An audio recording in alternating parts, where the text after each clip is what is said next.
But of course, it all went up in flames anyway. All went up in flames, yes. And you might have read about Jimmy Garlick. Oh, yes, yes. Jimmy Garlick is a mummy.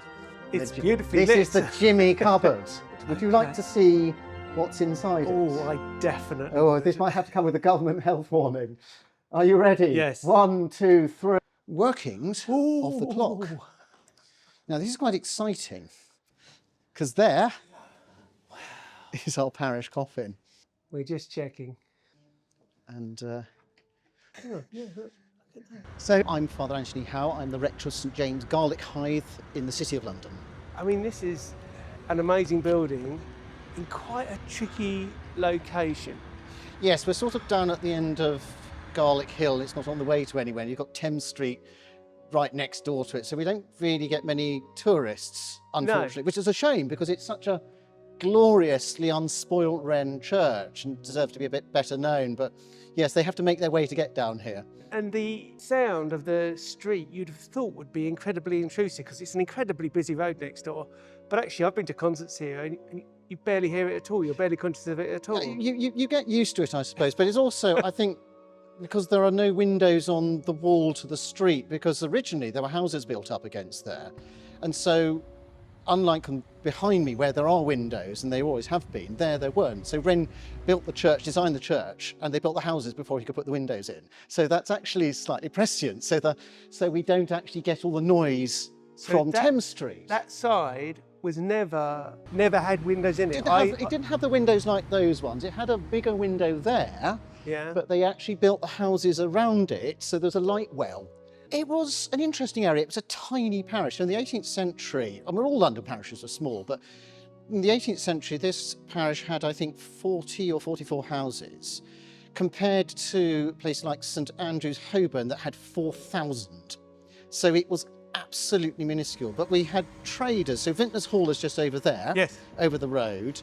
And it was just a trading place. We've got quite a few livery company halls around us, which are now in the parish because we've amalgamated. But this was very much the manufacturing and the working bit of London. We have livery companies that are in the parish. So vintners have always been associated with the church, and vintners imported obviously wine from Gascony, and at the same time the garlic came from that part of the world. That's the name Garlickhythe, and there was a little dock there. So that's where all that came.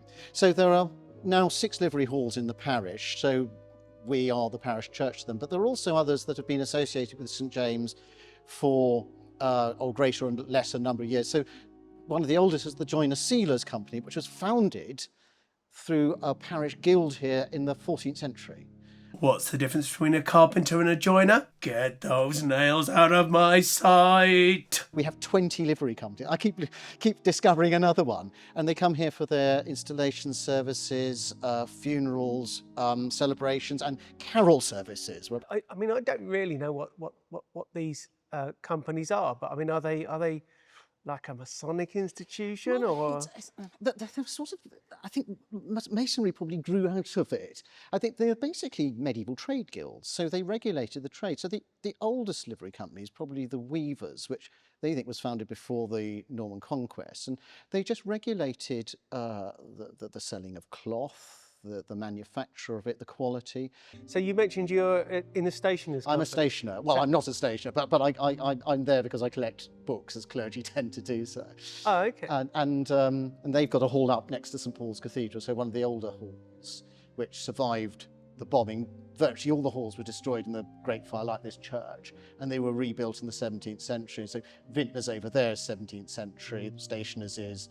The halls behind me in Dowgate Hill, beautiful interiors. They don't look much outside, but when you go inside, you have this extraordinary Baroque interior, a bit like this church again. It's sort of quite simple outside, and then you come into this glorious space. Let's go way back, and the Roman wall was near here, or where? So there would have been, along the Thames, there was a Roman wall between the city and the Thames, and the buildings, actually all of this part of London is built on, somewhere down there will be some Roman stuff. And this church is built, so there's the medieval church that was before, and there's a bit of medieval wall in that corner. Oh, there is underneath still some, the things. We don't know how much.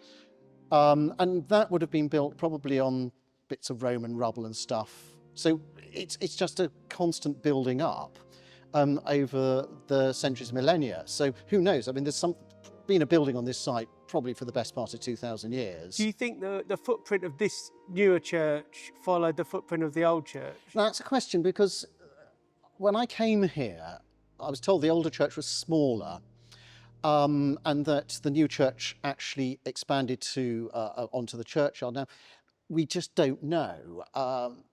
Most of Wren's churches were built on the site of the medieval ones. Yes. And that's why most of them are wonky.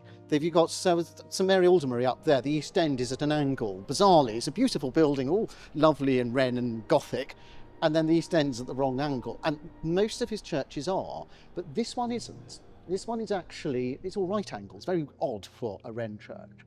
So either they built on a churchyard or another building belonging to the church that was attached to it, or else it is the footprint of the medieval church. We know that they didn't build on non-church land, because going back to there, as soon as the fire was gone, people were rebuilding their houses. Wren didn't have time to expand. The only place that he could do that was St Paul's. Everywhere else was basically, you had the site was built around. London has always developed quickly. Yes. And so this site must be the site of the pattern of the medieval curtilage of the church. Whether it's the medieval building, we don't know. You can only do that by digging it up, really, so which we're not going to do. And today, I mean, there's a little space out front which is undergoing some sort of renovation at the moment. Yes, yeah. But there doesn't seem to be any other grounds associated with the church. No, they've long gone. There was a. But they were historically then.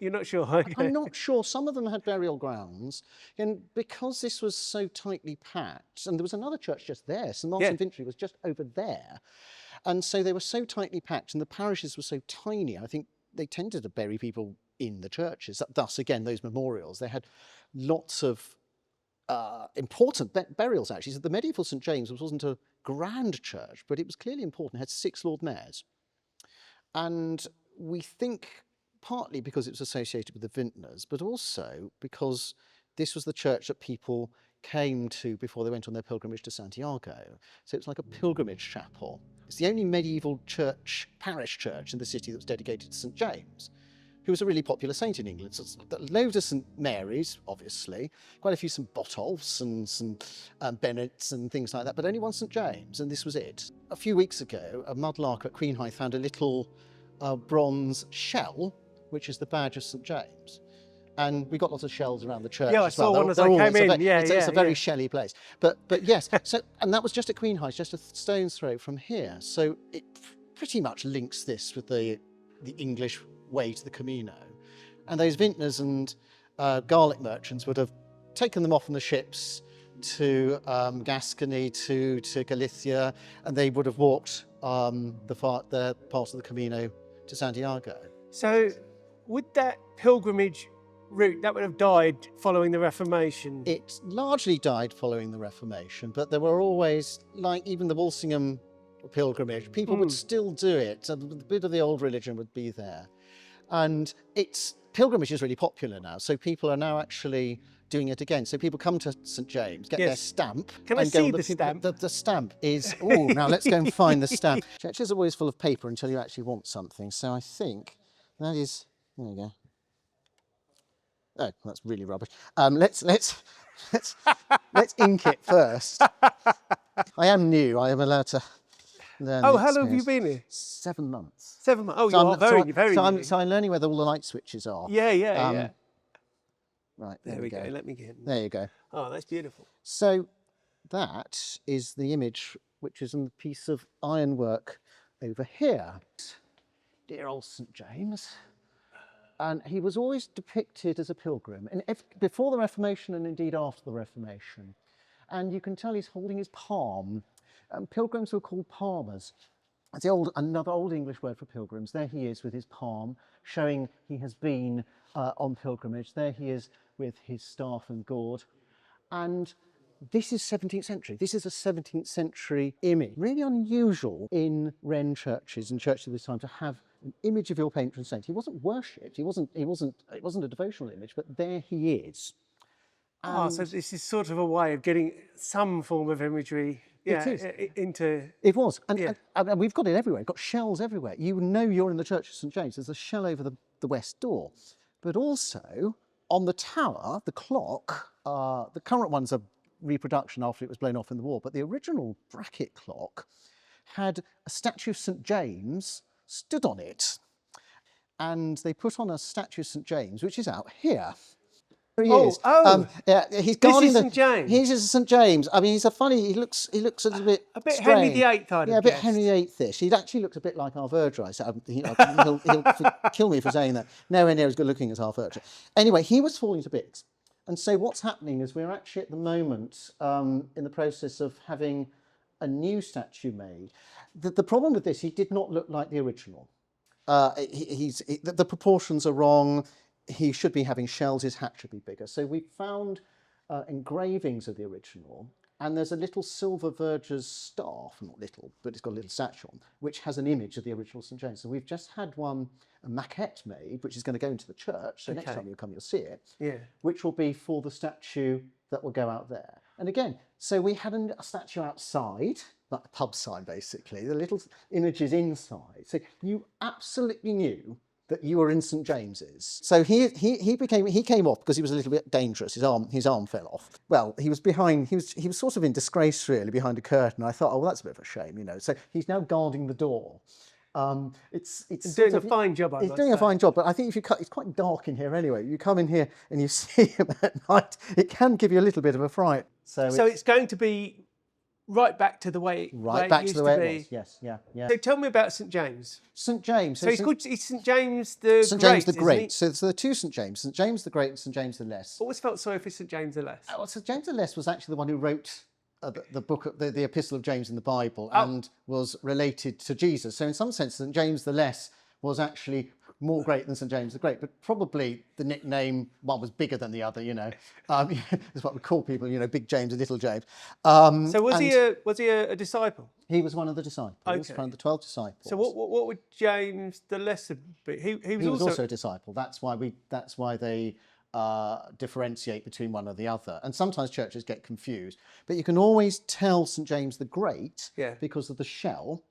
And his shrine is at Santiago de Compostela in Spain. So if you got your stamp here, was this the first place you got your stamp if you're from England, or would there be places upstream? There would have been upstream. So there was a relic of St James, I think the hand of St James. Reading Abbey had the hand of, I think they still do, the hand of St James. You know, it's a bizarre thing, there's something in Reading having that. But they would do that, and that was a start off from the Camino. But I think for people from London, they would just set off. From here, the little church by the dock, they would say their prayers for a safe journey and go off.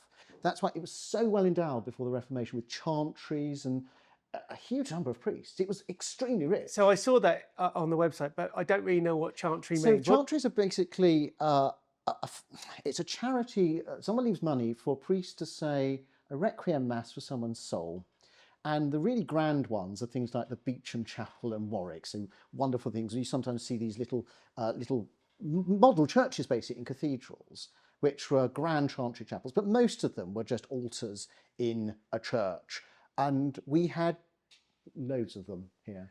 So just to be clear, they're an artefact, they're a physical artefact rather than a person. It's not a job. It's an institution. Yes. So they would be a physical thing. There'd be a chapel or an altar, mostly an altar in a church, but it would pay for a chaplain to do something. Yeah.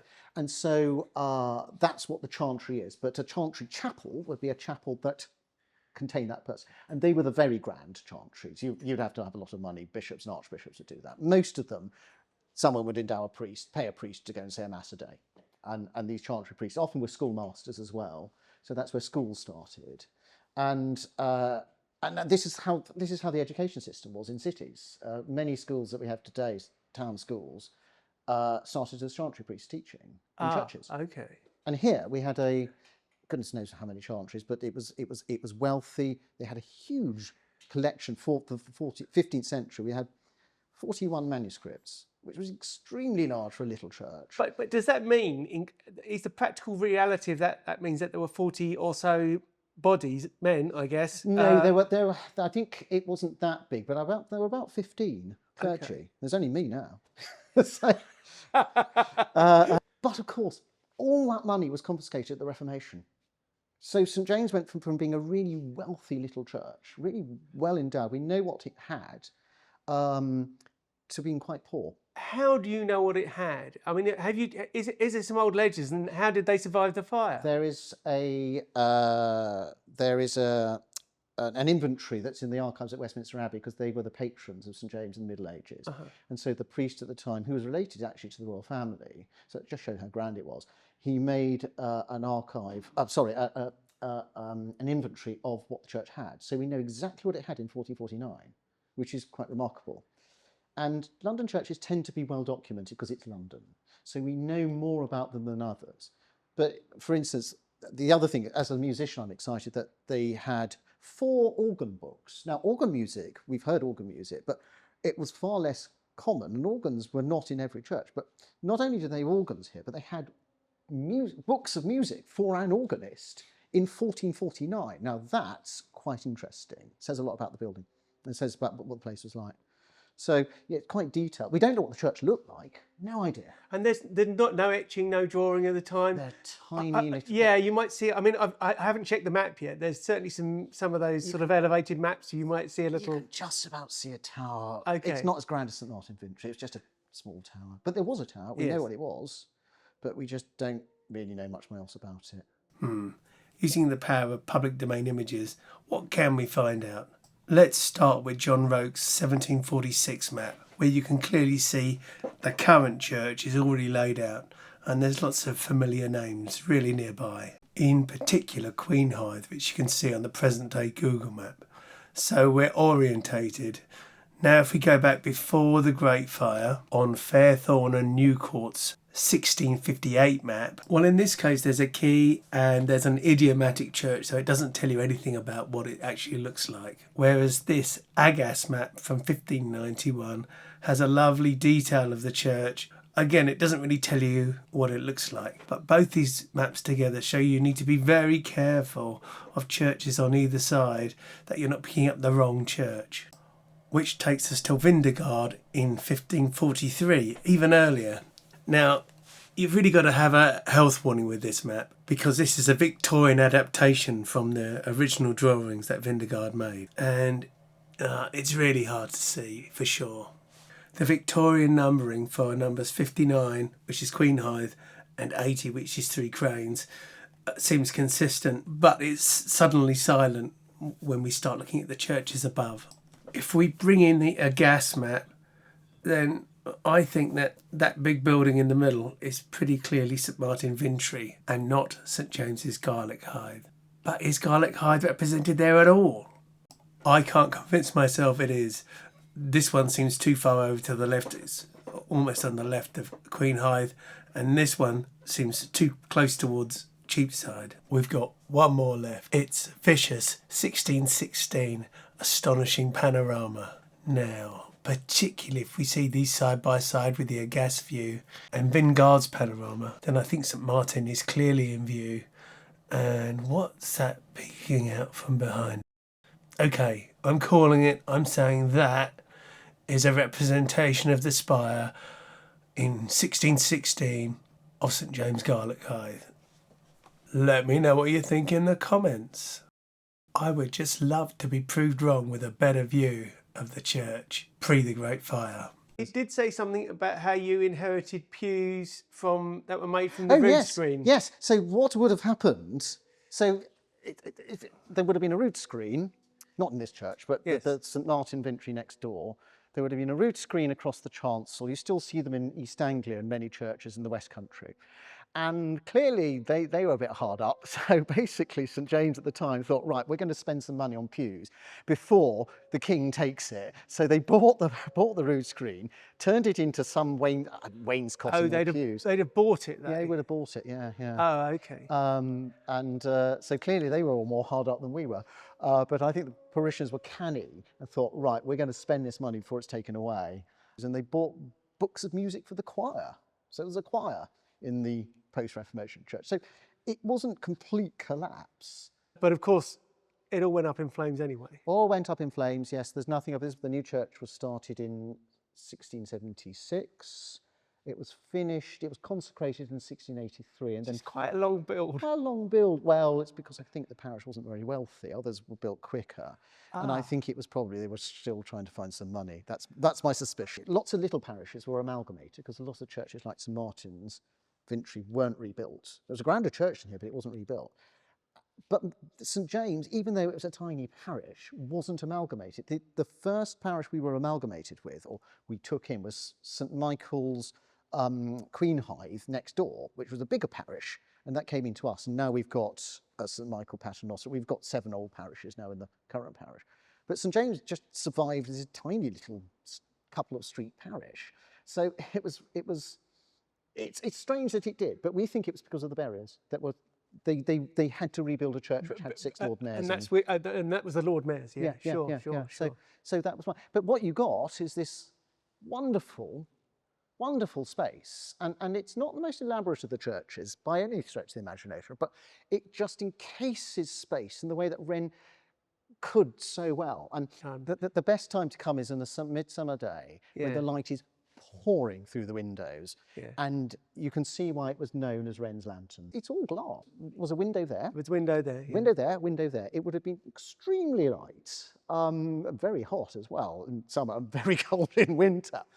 But it was known as Wren's lantern. It was tall. The space is beautifully proportioned. All the walls at right angles. It's a really interesting example of what he was doing in this part of the city, and very original. And I think it has a bit of an Italian feel about it. The whole place has a little bit of a Renaissance feel about the building. Is this green colour scheme authentic, or what do you think? I'm not an expert in colours. I like it. I mean, forget for the one moment that it needs repainting. I think this colour scheme, they were probably a bit more coloured than, they weren't just white buildings. Wren liked plain glass, so there would have never been really stained glass here. There were stained glass windows at the time, but most churches didn't have them. There would have been colour, largely on the altar cloths and things like that, and the pulpit cloth. I think it looks a little bit to me more Georgian repainting, but I think it works rather well. Actually, I rather like this dark panelling. It's very difficult to light, but it actually gives a little bit of a foil to the acres of glass. And somewhere up there, there's sort of clouds on the ceiling, which I think is you can just see them. You can just see it. You can sort of see little faces, which you don't really associate with Baroque buildings, but it's sort of a little green man, like something from a medieval church. Oh, I see it. There he is. Well, it is like a green man. Isn't it? Isn't it interesting? There is another face the other side. He's a little more wonky. There's that medieval sense of humour. Yes. Still in the masons. So the church did have a couple of bombs in the Second World War, but they didn't explode. So what we've got. I get it. So UXB, it made it into the building, but didn't explode. And so all this woodwork is 17th century. The worst thing to happen to the church was a crane falling through that window in 1991 when they were doing work on the new Vintner's Place. The crane fell over through the window, through the roof. The window broke the fall of the crane, and the cab driver was saved by the thatch of the church. And it was known as the Miracle of Thames Street, but it made a gaping hole in the roof, destroyed all the pews, destroyed the chandelier. But the driver survived. The driver survived. He was at the top of the crane. He was at the top of the crane, and the church saved him. And had it gone any bit to the left or the right, it would have taken out a pillar and the whole thing would have gone. There's the rector, Father John Paul, looking rather concerned. And that's the bit of the chandelier, bits of it left. So the chandelier was given in the 60s by the glassmakers. Okay. Glass sellers company. Well, let's go and have a look. Yeah. And it's a copy of one from 17th century one from Emmanuel College, Cambridge.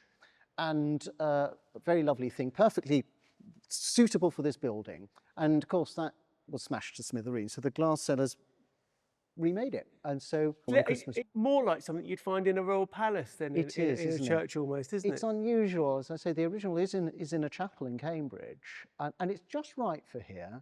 We could do with a few more of them, but it is, everything in here basically it gels quite well together. So there's old stuff, the old ironwork, or unicorns and sword maces. There are loads of those in the City of London. They're 2 a penny really, and the glorious pulpit, which is so high up. This was in a church next door because the pulpit, there was a pulpit here and it's that side. It wasn't as good. That's gone to a church in Chelsea, so they upgraded. But it's a lovely thing, and again, we're not short of pulpits in the City of London. This is one of the nice ones. You can just see there's a peg. Yes. And people say it's a wig peg. I think I deign to disagree. I think it is a hat peg for the parson's tricorn he had put on there whilst he had preached his hour-long sermon, glaring at people. I feel You get a very different view. to experience. I hope you don't have vertigo. Okay. There's actually a lot of detail on the woodwork. Yes, again, like the medieval churches, a lot of this is to the glory, well, it's all to the glory of God. The notion that they were just going into the Enlightenment where all that didn't matter is nonsense. This is a very commanding place. Unlike other pulpits I've been in, you can see everybody. There's a blind spot. I doubt there's people sitting in it. So yeah. Do you preach from here a lot? Yes, or? all the time. All the time. When I was appointed, I don't blame you. When I was appointed, I said, right, I'm preaching from the pulpit every Sunday. And they said, they loved it. And actually, it was some of the ladies had been here for a very long time. I could have preached absolute nonsense and probably did. They just said, because I preach it from the pulpit, it has the stamp of authority. It had the stamp of authority. They were so pleased. I'm getting a really beautiful, different view of the building. And also the sounding board is a natural microphone because that's what they're there for. They're not just there to sort of to frame you. They actually literally throw the noise out into the church. It's a wonderful, I call it a preaching machine. It's not a St Paul's acoustic, but it has a bit of resonance which is perfect. And you might have read about Jimmy Garlick. Oh yes, Jimmies. We've got lots of Jimmies here. Now, Jimmy Garlick is a mummy. Literally like an Egyptian mummy, but a little less old, that in the 19th century, they found this perfectly preserved body in the crypt. So what do? You put him on display and pay a bob to go and see him. And so I don't understand that.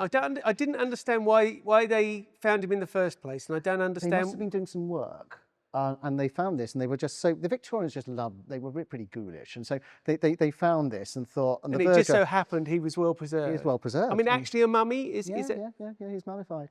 And he has this grin. And of course, as I say, what the Verge at the time thought, right, we can make some money out of this, man after my own heart. And so what they did was they put him in a cupboard. And here is the cupboard. It's beautifully lit. This is the Jimmy cupboard. That's the Jimmy cupboard. This is the Jimmy cupboard. Would you like to see what's inside it? Oh, I definitely would. This might have to come with a government health warning. Are you ready? Yes. 1, 2, 3. Nothing at all. And the reason why is that about 50 years ago, 40, 50 years ago, the rector at the time thought, it's probably best not to be displaying a dead body in the church. It's not exactly what we really want to be doing. Yeah. And so he was put into a specially commissioned coffin with an inscription on the front, which used to be on here, and with a lid. But you can actually lift up the lid, and there's a glass top, so you can still see him. So he wasn't entirely... and that's still here? That is still here. However, a successor of his... then thought, we cannot, he was up in the tower. So when they put the bells in the tower, they thought, we have to move the Jimmy coffin. So he was hoisted down and then put into the crypt, into the boiler room, basically. You've got a crypt? Well, it's a boiler room. Okay. So he's now in the boiler room. There he is. And we don't look at him. Although the builders, when they were doing some work here, did go and look at him. The parish administrator said, whatever you do not lift that, do not look in there. What do? They looked in there. And what happened? All the building work went wrong. Apparently they all went and said sorry to Jimmy before they left. But there's a tradition that there's a ghost here, that he's the ghost. I don't know whether that is or not. But the I've never seen him. Never seen him. But the other tradition, and the verger has told me this, that he's seen a ghost cat. Okay. Now, who had a famous cat? There's only one famous cat, Dick Whittington's cat. Whittington's cat. Dick Whittington's church is just up there. Oh, he wasn't one of the Lord Mayors. Dick Whittington was one of the Lord Mayors who was buried at his church at St Michael's Paternoster Royal, where I believe they found a mummified cat. Mummies are a thing in the city, actually. But the verger has seen a cat, ghost cat, here. I'm just putting two and two together. The cat's got a wide area. Well, He's walking from beside Dick Whittington, coming down here to visit because he used to come here as a mayor. Yeah, he used to come here because someone probably fed him. But that's six dinners in. So the Jimmy cupboard is now empty, but it's quite fun to see if I can fit in, and I can just do it. Well, I don't know whether I can after the dinners, but there you are. You're definitely in. I'm pretty confident I wouldn't. It didn't. Can I shut the door? People probably like to lock me up in there. But yes, Jimmy is now semi-laid to rest. Okay, but you've not seen him. No. But how do you know he's grinning then? Oh, seen it. Oh, there are pictures of him. There are pictures of him. You can go Google him on the internet, yes. Oh, he's Googleable. Oh, yes, he's very Googleable, Okay. yeah. I'm ghoulish enough to definitely want to see what he looks like. But he is grinning. And we still get people who do come and say, oh, have you got the mummy? I say, well, yes. Can we see it? No. No. Okay. Highly confident. Only in the city of London would people want to get into a cupboard. Right, and I'm doing this very respectfully towards Jimmy. Yeah. I think you need to put your arms down. Yes. It's not gonna happen. I think I might just possibly get in, but I may never get out. Get out. Yeah.